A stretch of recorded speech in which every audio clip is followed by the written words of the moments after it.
Welcome to Somna blog. বন্ধুরা দেখো, এই চৈত্র ওটা বন্ধ করো, ওটা কাটো না, এইটা হচ্ছে মুগ ডাল খোসা সমেত। এই ডালটা আমি একটু ভেজে নেবো আর হালকা করে নিয়ে আমি খোসাগুলো কীভাবে আমি খোসাগুলো বের করব একটু পরেই দেখাবো।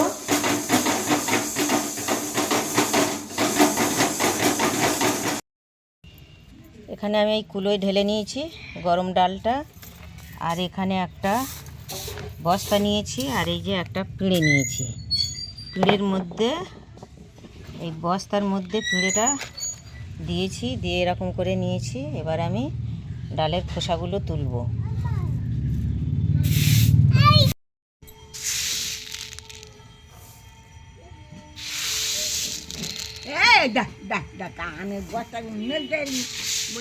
গরম হোক।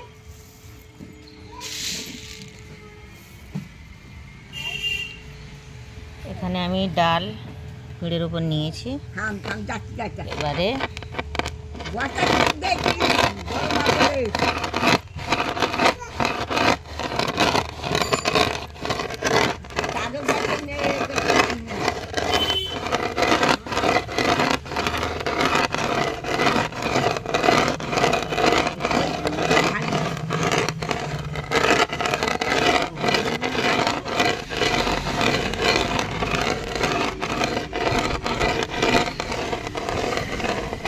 এইরকম করে খোসাগুলো আমি সব তুলে নেব।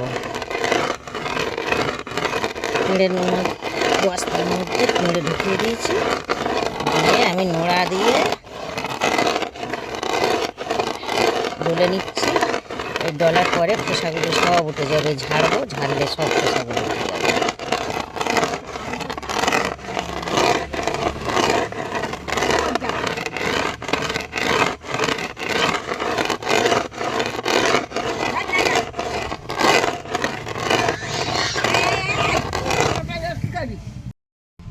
দেখো ডালগুলো আমি ভেঙে নিয়েছি, এবার আমি ঝাড়বো।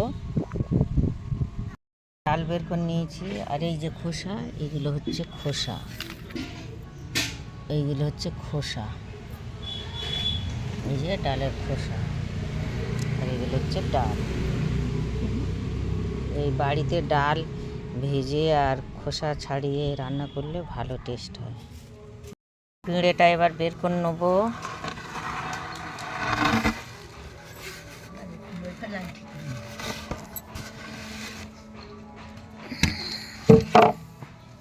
এই পিঁড়ে, এই বস্তা,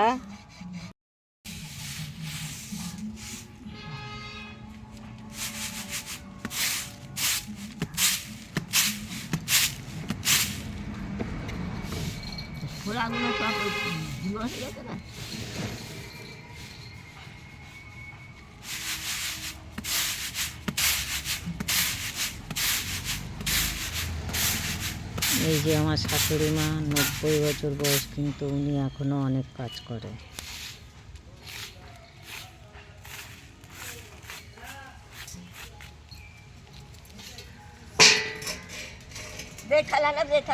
যেগুলো একটু গোটা আছে সেগুলো আবার আমরা নোড়া দিয়ে ঘষে নিলাম।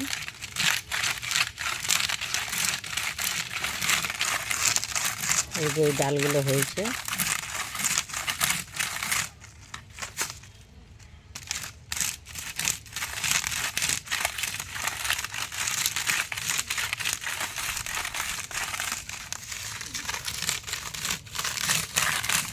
ঘরে এইভাবে ডাল ভেজে খোসা ছাড়িয়ে রান্না করে খেলে খুব টেস্টি হয়।